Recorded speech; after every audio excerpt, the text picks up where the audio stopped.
Hello and welcome to another update video about ETH. Yeah, the ETH chart has already broken micro resistance. It tells us we have to look into the microstructure here and talk about any adjustments that are needed. Is it bullish yet or not? Bit too early to say. Okay, bit too early to say. But as I highlighted yesterday, the low could be in here. I wouldn't have a problem with it. Not as I had a problem with it here. So if from here we break through, I'd be happy with it. But it would still be a somewhat shallow wave too. Let's talk about the two different scenarios. One basically short-term bullish, one short-term bearish. But overall, as you might know if you watched the previous videos, the structure is overall bullish on the ETH chart. And as long as we're holding $1,677, we should see $3,000, $4,000 in the coming months. And let's talk about the structure. So the idea is that a wave 1 formed obviously a top here on the 9th of December. The move currently in this wave 2, which is the corrective pattern, is labeled as a WXY structure. Now in this Y wave, we're dealing with an A, B, C. There are different ways, how you can label that. I could even put the X wave up here and then say what we're dealing now with is an A, B, C.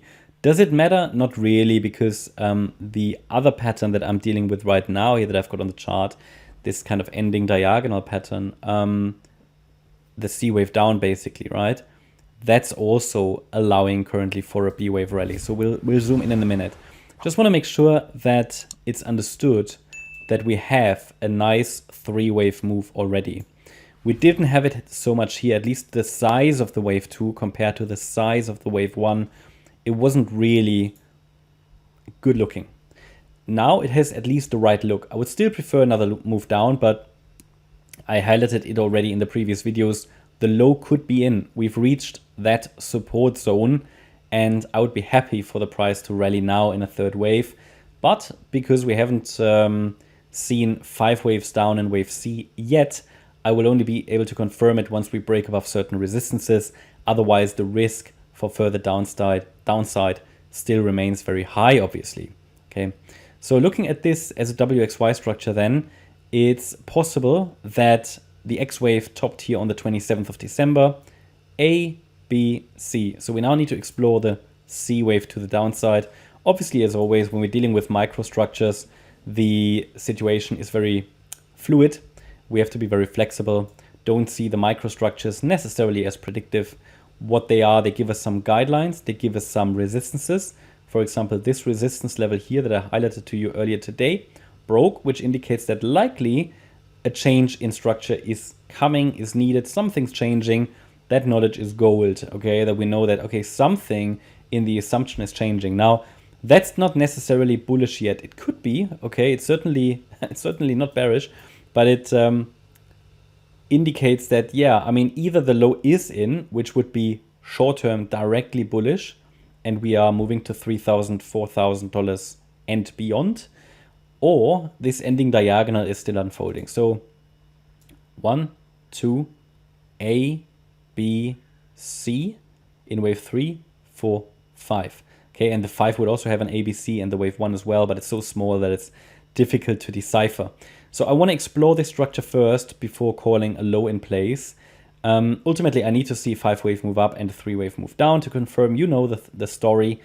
Obviously, that doesn't mean you have to wait for confirmation to make a trade. That's not the right way of doing it. This is the analysis. How you build it into your trading plan is essentially up to you. What I need to see now next is to confirm further that a low is in, or at least to shift probabilities further towards the idea that a low is in. I need to see a break above 2,393, followed by a break above 2,434. So essentially, yeah, we've got a 3-wave move. I'd be happy with it if it has formed a low, but it's still possible that we go a little lower. And I think that structure is one that you should know, especially for risk management purposes. But overall, the levels are clear. As I always say, don't trade the counts, trade the levels. The counts always change. They always will. What isn't changing so quickly and what is really relevant for risk management, the levels, okay? So again, the message is very, very simple. As long as we're holding $1,677, and that's the current expectation that we're holding it, we should see the prices get to $3,000 and $4,000 and beyond. So if you look at this, from a bigger picture and think about, okay, where could the price head to? We might be in the bull market, or we are in the bull market, as we've been highlighting for, well, basically all of last year. And okay, we might get a few more squiggles down. So consider what is reward and risk, right? I mean, yeah, we could have bottomed maybe one more low, maybe two more lows, but that should be it really. And don't really see the price come close to 1677 anyway. We'll see. So today, the parameters for the rest of the day that are really relevant are up there, these resistances, yeah?